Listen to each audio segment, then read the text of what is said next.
इस कहानी को जानने के बाद आप अपनी किस्मत को कोसना छोड़ देंगे। तो आइए दोस्तों, मैं बताता हूँ, और चैनल को सब्सक्राइब नहीं किया तो कर लीजिए। अक्सर लोग अपनी सफलताओं पर अपने किस्मत को कोसते हुए नज़र आते हैं, लेकिन आज हम आपको एक ऐसी कहानी बताने जा रहे जिसको जानने के बाद आप अपनी किस्मत को कोसना बंद कर देंगे। ये कहानी दो भाइयों की है। ये दोनों भाई एक शहर में रहते थे। उनमें से एक शहर का सबसे बड़ा बिजनेसमैन था, तो वहीं दूसरा भाई शराबी था। वहाँ के लोग को इन दोनों को देखकर अक्सर अच्छाई होता था कि इन दोनों सगे भाइयों में इतना अंतर क्यों है, जबकि दोनों एक ही माता पिता के संतानें हैं। दोनों ने एक जैसा ही शिक्षा प्राप्त की है और दोनों एक जैसे ही माहौल में पले बड़े हैं। कुछ लोगों ने इस बात का पता लगाने का निश्चय किया है और शाम को दोनों भाइयों के घर पहुँचे गए। पहले वे शराबी भाई के घर गए। उन्हें शराब के नशे में धुत के व्यक्ति दिखा।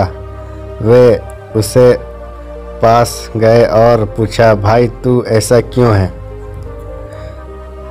तुम बेवजह लोगों से लड़ाई झगड़ा क्यों करते हो और अपनी बीवी बच्चों को मारपीट क्यों करते हो? आखिर ये सब करने की वजह क्या है? तो उस शराबी भाई ने उत्तर दिया, मेरी इस हालत की वजह मेरे पिता है। लोगों ने पूछा, वो कैसे? वो बोले, मेरे पिता शराबी थे और अक्सर मेरी माँ और हम दोनों भाइयों को मारते रहते थे। ऐसे में तुम लोग मुझे क्या उम्मीद करते हो? मैं वैसा ही हूँ जैसा माहौल में मैं बड़ा हुआ हूँ। इतना सुनकर वो लोग उस दूसरे भाई के पास गए जो शहर का सबसे बड़ा बिजनेसमैन था। उन लोगों ने उससे पूछा, आपका भाई शराबी है और आप इस शहर के इतने बड़े आदमी हैं, लोगों में से एक हो आप दोनों ने इतना फ़र्क कैसे है? उस भाई ने उत्तर दिया, इस सब की वजह मेरे पिता है। लोगों ने अच्छाई से देखते हुए पूछा, वो कैसे?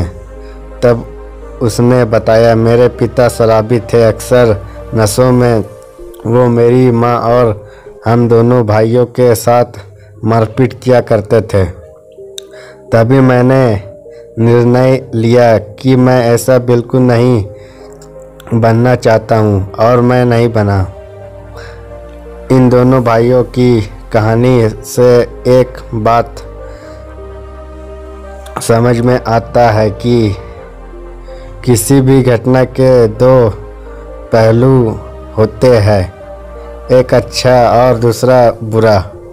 हमें ज़रूरत है कि हम अच्छे के साथ जाकर अपनी स्थिति बदल सकते हैं, नहीं तो हम आसानी से बुरे पहलू के साथ जाकर जीवन भर अपनी किस्मत को कोस सकते हैं और उन्हें गालियाँ दे सकते हैं। किस्मत को कोसना बंद करना है तो फैसला आपके ऊपर है। दोस्तों, ये कहानी आपको कैसा लगा और मुझे कमेंट करके बताएं, और चैनल को सब्सक्राइब करना नहीं भूलें, और वीडियो को अभी तक लाइक नहीं किया है तो लाइक कर दीजिए।